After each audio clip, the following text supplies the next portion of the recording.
Two guys, same age, same city, same $50,000 in the bank.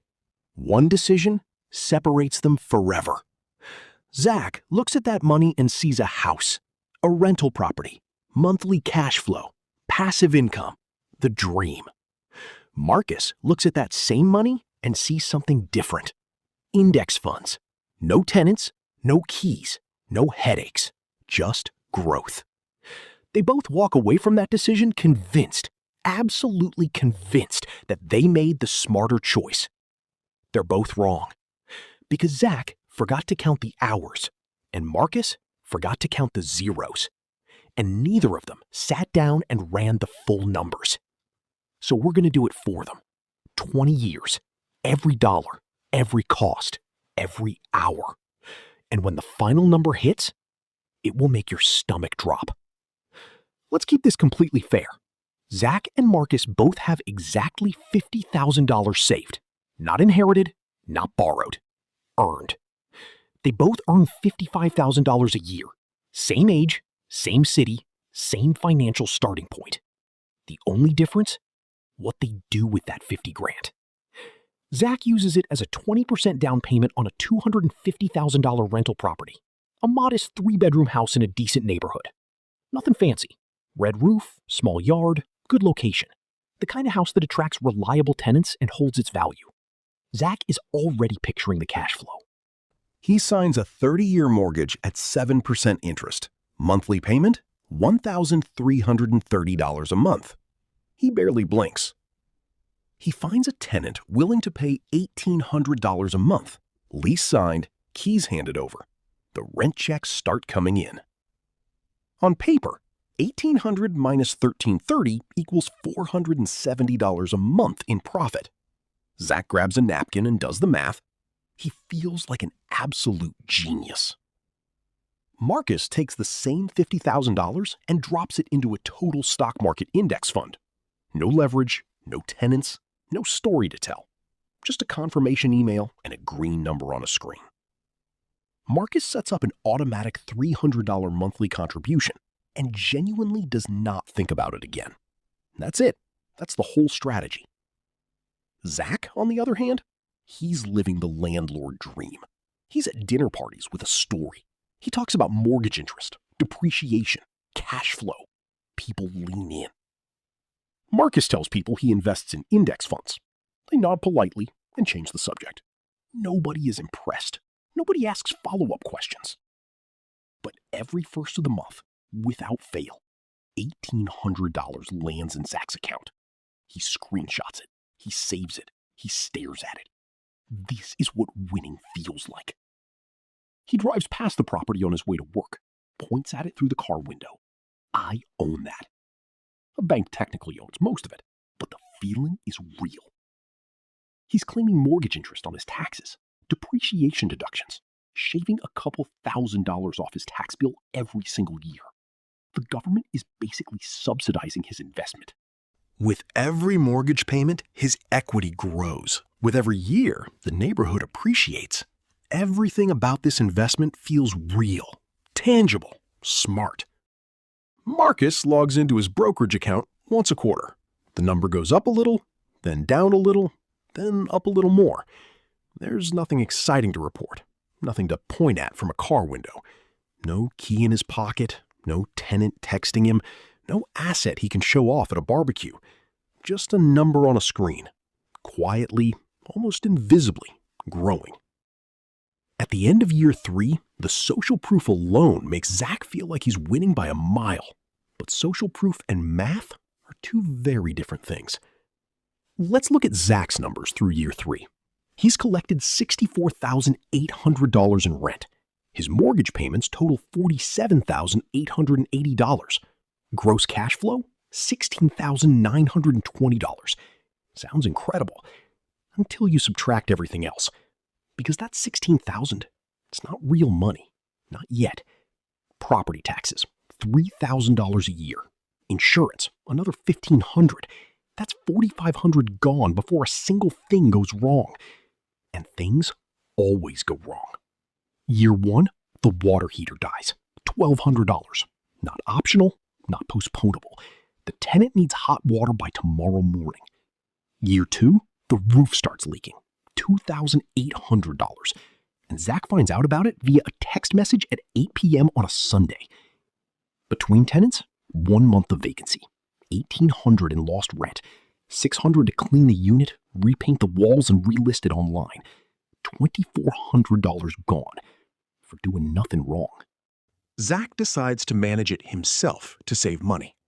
That means phone calls at 10 p.m. about broken pipes. That means being a landlord, which is a job that he is not getting paid for. It means weekend showings when he had other plans. It means coordinating a plumber on his lunch break. It means being on call, always, for a property that was supposed to be passive income. After every real cost is counted, property tax, insurance, repairs, vacancy, capital expenditures, Zack's actual net cash flow over 3 years is somewhere between $2,000 and $4,000. Not $16,000, $2,000 to $4,000. And that number doesn't count a single hour of his time. Not one phone call, not one weekend showing, not one late night repair coordination. His time has no price tag in this calculation, but it has a cost. Meanwhile, Marcus, he put in $50,000 up front plus $10,800 in monthly contributions. At roughly 10% average annual return, his portfolio is sitting at $76,000. He spent 0 hours managing it. 0 phone calls, 0 emergency repairs, 0 tenants. He slept perfectly every single night for 3 years, while his money worked without him. But here's where Zack has a weapon Marcus doesn't: leverage. And it's the most powerful force in real estate investing when it works in your favor. His $250,000 property has been appreciating 3 to 4% a year. It's now worth somewhere between $270,000 and $280,000. That appreciation didn't cost him anything extra. His equity, the difference between what the house is worth and what he owes the bank, has grown to roughly $55,000 to $65,000. That is real wealth, created partly by using the bank's money. Think about what that means. Zack put in $50,000, and he's controlling a $250,000 asset. The bank funded the other $200,000, and the appreciation applies to the full value, not just his portion. Marcus used $50,000 to control $50,000 in assets.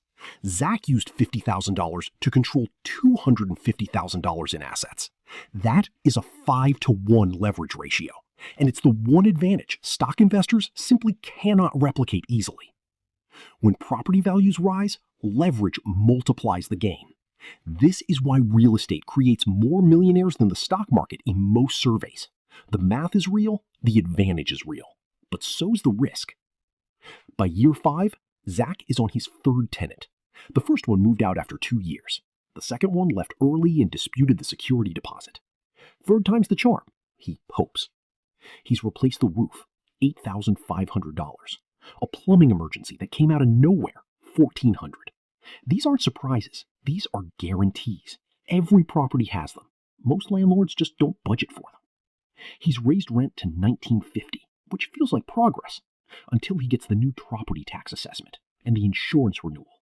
What goes up brings other things up with it. His actual cash-on-cash return, the real money he pockets relative to everything he's put in, is hovering around 3 to 5% after all real expenses. Not bad, but not what he told people at the barbecue. Because at that barbecue, Zack was throwing around numbers like 15, 20% returns. And maybe he believed them, but the spreadsheet tells a different story. The spreadsheet always does. Marcus, at year 7, is still doing absolutely nothing. His portfolio, with consistent $300 monthly contributions and roughly 10% returns, is now sitting between $135,000 and $150,000. He didn't do a single thing to earn that growth. He didn't pick individual stocks, didn't try to time the market, didn't move money around. He did the hardest thing in investing. He left it alone. And now, the compound growth is starting to accelerate.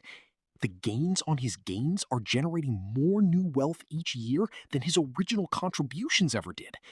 This is the moment compounding stops being a concept and starts being astonishing. Year 10. Zack's property is now worth somewhere between $335,000 and $350,000. A decade of appreciation, solid gains. He feels vindicated.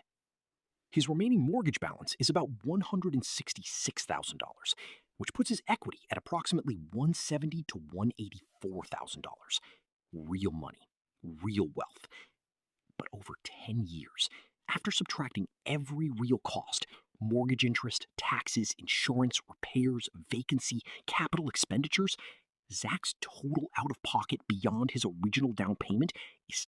He put in $86,000 over 10 years, and compound interest turned it into nearly $180,000. The math did the work, not him. At year 10, they are surprisingly, shockingly close in total wealth. Zack might be slightly ahead because of leverage. But here is what that scoreboard doesn't show. Here is what the number hides. Zack spent hundreds of hours managing that property. He took on hundreds of thousands in debt. He concentrated his entire investment into a single asset, in a single zip code. Marcus diversified across thousands of companies and never lost a single night of sleep. Same wealth, very different journey. But before you think Marcus had it easy, let's be honest about what he faced. In 2008, the stock market dropped 37%. In March 2020, it dropped 34% in a single month. If Marcus had $150,000 in his portfolio, he watched it fall to $95,000 in weeks. That's not a number on a screen. That's gut-wrenching. And the data is clear. Most retail investors panic sell during crashes. They buy back in after the recovery, locking in losses at the worst possible moment. Discipline is easy to preach. It is very hard to practice when your life savings is falling off a cliff. There's no cash flow from index funds. Zack gets a rent check every month. Marcus gets dividends, maybe 1.5 to 2% yield. On $150,000, that's about $200 a month. That is not replacing anyone's income. And real estate has a tax advantage that stocks simply cannot match. Depreciation, the ability to deduct the theoretical decline of your building's value from your taxable income, even while the property is actually appreciating. It's a legal tax shelter, and it's one of the most powerful tools in a landlord's toolkit. And then there's the risk nobody wants to talk about, a bad tenant. Someone who stops paying and knows the eviction process can string it out for 3 to 6 months. Lost rent, legal fees, property damage. That single event can erase an entire year of profit, or more. It happens more than landlords admit. Year 20. Zack's property is now worth somewhere between $450,000 and $500,000. 20 years of appreciation. The neighborhood grew, the value held. He built something real.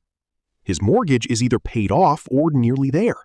His equity sits somewhere between $400,000 and $500,000 from a $50,000 down payment. That is a legitimate wealth building story. But after 20 years of maintenance, repairs, tenant turnover, taxes, insurance, and at least one major renovation, his total net profit from cash flow is somewhere between $40,000 and $80,000 above what he spent. Maybe more in a hot market, maybe less in a flat one. The house made him wealthy.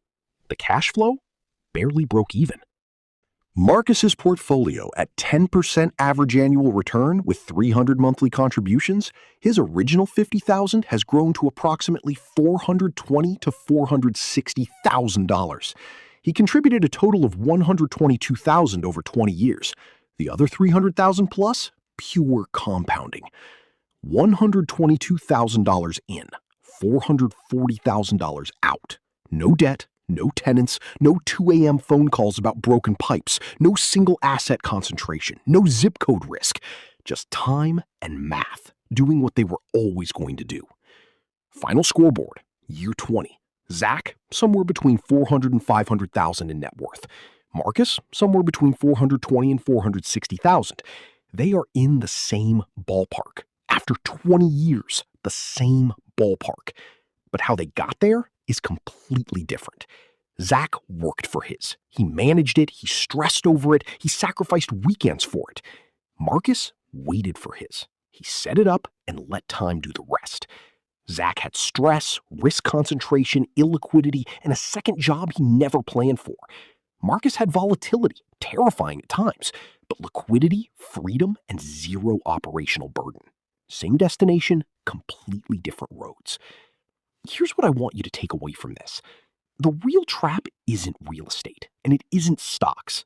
The real trap is picking either one based on a headline, a podcast clip, or something someone said without ever running the full numbers for your own situation. Because the rent check is the number everyone talks about. It's the number on the thumbnail, the number at the real estate meetup, the number people brag about. What nobody talks about is everything that comes out of that rent check before you actually keep any of it. So the next time someone tells you real estate always wins, or the stock market always wins, ask them one question. Did you include everything? Because the answer that includes everything, taxes, repairs, time, volatility, vacancy, compounding, leverage, liquidity, that answer is the only answer that actually matters.